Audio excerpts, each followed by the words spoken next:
So, last week I saw Amazing Spider-Man 2, and let's be honest here, a lot of people are talking about this. Oh, by the way, I actually saw it in 2D, but like usual, I can't stop liking the gimmick glasses. I know, sue me. Well, anyways, yes, this was originally supposed to be out last week because I went to see it Wednesday or Thursday. If you've been following me on Facebook, you know when I went to see it. But regardless, I've just been having one of those days, or one of those busy as sin weekends. And, well, so let's talk about the movie. First off, I really liked it. As based primarily on it being a comic book adaptation movie, it is my favorite. It felt like a comic. It felt more like a comic than like I loved Captain America 2, as you remember, but it wasn't because it wasn't because it felt anything like a comic book. It was definitely a soft, dumbed down espionage bay thriller, but it was still amazing. And Iron Man. But long story short is that a lot of people are hating on this, and so I'm gonna put up a blanket spoiler right now, or a blanket spoiler warning right now that if you haven't seen the movie, definitely go see it. It has a great character in Electro. It has Andrew Garfield is great as Peter Parker. I like him slightly better than Tobey Maguire, but that's because the original Sam Raimi ones were more paying tribute to Spider-Man as a character instead of going, let's show Spider-Man as a character, you know? But regardless on that one, definitely go see it. I liked it. You may feel wishy-washy on a few things, but so do I. It's how a movie is supposed to make you feel. Well, okay. All that out of the way. Definitely go see it. Now, I'm going to get into some spoilers if you haven't seen it already. The glasses are where the spoilers come from. No, I'm kidding. But anyways, so spoilers up now. I the best scene in this entire movie is actually the last 5 minutes when after Gwen spoiler. Yeah, I know. I'm gonna say spoiler a lot at the beginning of this. Spoiler: Gwen Stacy does wind up dead.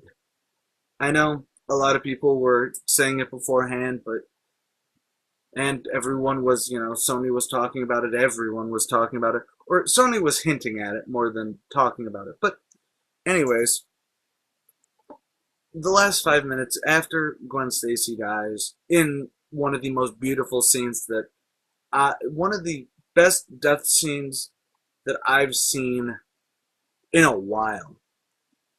Because it's not that she got to say anything right. It was a great adaptation of her falling off the bridge in the comics, only making it a bit easier to understand. So there's not going to be any matter of, well, technically, if you don't know what momentum is, then clearly he needed to bungee it to soften it so that would, disperse the kinetic energy or whatever. But point is, it's a great scene. And the best scene ever stems from after she dies, he's all, I'm not going to be Spider-Man anymore. I'm done. I lost the will to jump around. No, I'm not making a crisscross joke. But anyways, so doing all that, or not doing all that, you've got, this great, it was like 5 months, he was not Spider-Man at all. Crime was starting to rise up, and all of a sudden Rhino, who should really not have been in the posters at all. He really is only in this movie for like 5 minutes. But he's gunning down people, I'm the Rhino, you know. By the way, I could not tell that was what, Paul Giamatti was who played him. I couldn't tell. But, so, he's all, got his blowing people away with the. By the way, he looks so. I think the mech looks so stupid. The mech from the neck down looks great. It's just the rhino head on it just seems really awkward. So he's gunning people down. I know I'm jumping all around here. And this little, like, 10-year-old kid dressed up as Spider-Man comes running in and puts on the mask and it's kind of got to me a little. And then, and then Petey says, screw it, I'm coming back as Spider-Man because, well, Aunt May talks some sense into him. Which, I know a couple people were all, oh, she's so stupid if she doesn't know he's Peter. I do believe that it's doing the ultimate thing of the Ultimate Comics thing of she knows, so inevitably she knows that he is Peter. She just doesn't, or she knows that he's Spider-Man, but she doesn't want. It's an unspoken thing, Yes, I know you're Spider-Man, but we don't have to talk about that because it's a matter of she probably would disapprove, but as long as it's not a solid fact, things like that. So yes, this little kid comes up and it's just, and then Petey comes back and says, "Oh, hey, thanks for covering for me. You go protect your mom." And it was a choking. It got me a little teary. I'll admit it. Not for any sadness, but there's where hope is. It's one of those things of a lot of people can complain about Man of Steel needing more hope, but honestly, there's no way to have something like this in a first movie. There's no way that you could have just this amazing moment in a first movie or in even like a third movie because typically something goes wrong in the second movie. Like in a trilogy style. It's first movie, origin, bam, done. Then the next two are more connected and everything like that. Matrix-y style. Just hopefully not released 7 months. But that's the Matrix. So, now on to the villain. Okay, let's talk about... First, let's talk about Electro. Max Dillon in this. Jamie Foxx. Excuse me. Jamie Foxx blew this performance out of the water. It was amazing. And yes, I will say that the writing on this too. And the score. Holy dear sweet Yoda. My God, I need to come up with more swears. Non-sweary swears. I know, kids watch these.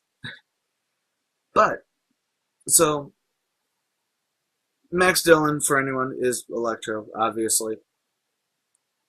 I don't believe he's typically black, but race doesn't matter when it comes to something like this. Him being black just doesn't matter because the character's motivation is no one really notices him. Except for Spider-Man, who did. And that just didn't work out all too well. He's an awesome villain. I would love you guys all to go see it and see that is how a sympathetic villain works. Yeah, later on he becomes a sidekick, or hired gun, technically, for Harry Osborn. But I'll get to Harry Osborn in a second. And really, Electro works really well in this. Because the matter of, Spider-Man is always great at being... Peter sucks at being Peter. He always has in the comics, he always has. In films, he always has. But as Spider-Man, he's awesome. And Gwen Stacy, if you remember rightly from the first movie, or if not, then works at Oscorp, where so does Max Dillon. Though Max Dillon is a janitor. I want to say janitor but he does do blueprints and everything like that, so I'm not sure how that worked out. So, first off, he becomes Electro by falling into a vat of electric eels, which I'm not too sure is good. Like, I understand that they couldn't just go, it's a radioactive spider. Clearly, atomic power is to, mutated the spider to bite it and all that.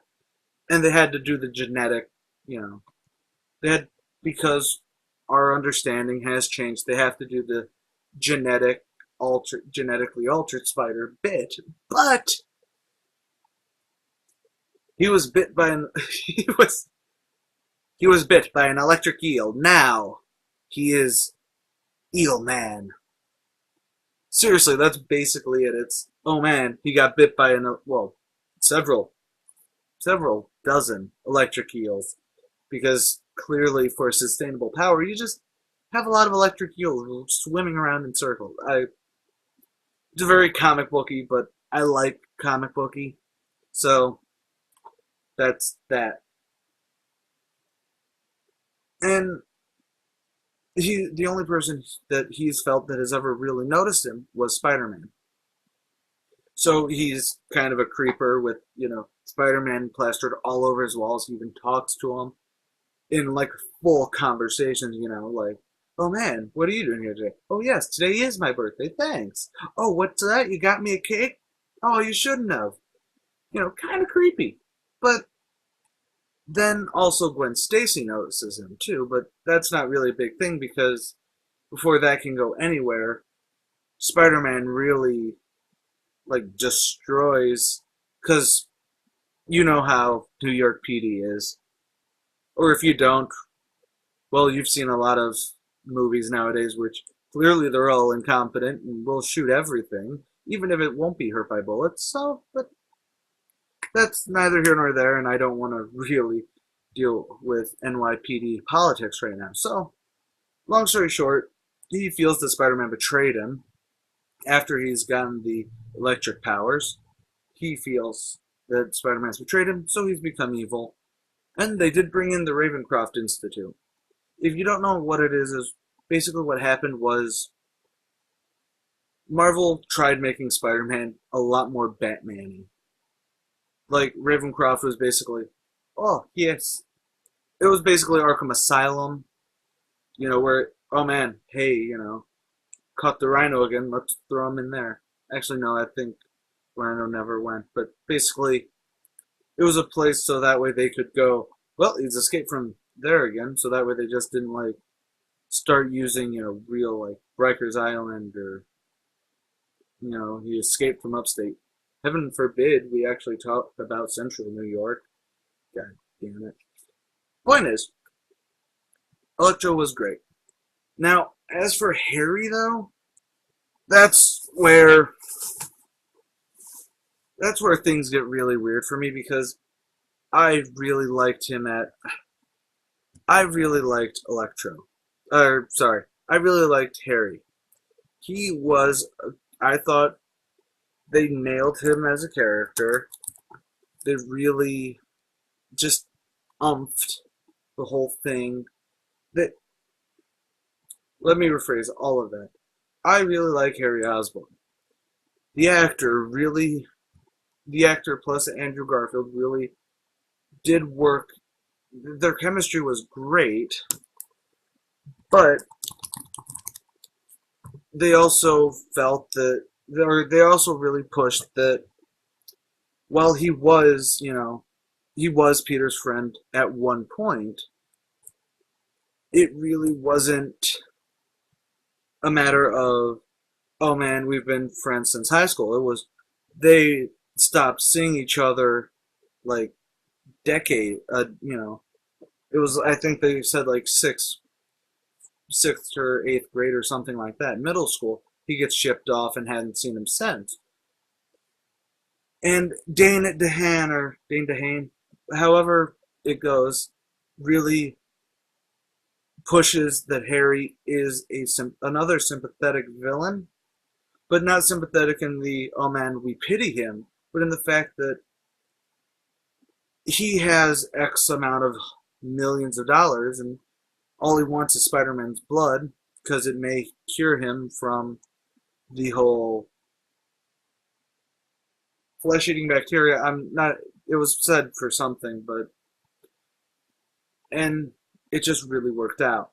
So, long story short, just because I really don't want this to last, forever, because people yell and complain, it works out really well. Most likely, if you want a better, more coherent look at this, because I'm not truly all that good at the vlogging. I mean, I'm decent, but I ramble way too much without a script, as you can tell. Check over at Euroblogger. I feel check over at Eurobloggers. They have a nice talk about that. And also, Last Angry Geek has a vlog up for Amazing Spider-Man, and there's a few other really good vlogs vlogs and all that on. I just want to put my 2 cents in saying that it is by far an amazing movie, and you should definitely go see it. I know there's people who are saying, "Oh, I don't like it because it's not as camp. It's not as, you know, fun or lighthearted or completely stupid as the first Sam Raimi films." It was the same thing they said about Amazing Spider-Man, which I don't feel is correct, but that's, again, neither here nor there. Um, Most likely next week I will have another one of these midweek rolls for RCV, only because I'd like to get next. Anyways, let's rephrase all that. Next week I will have another one of the RCVs out.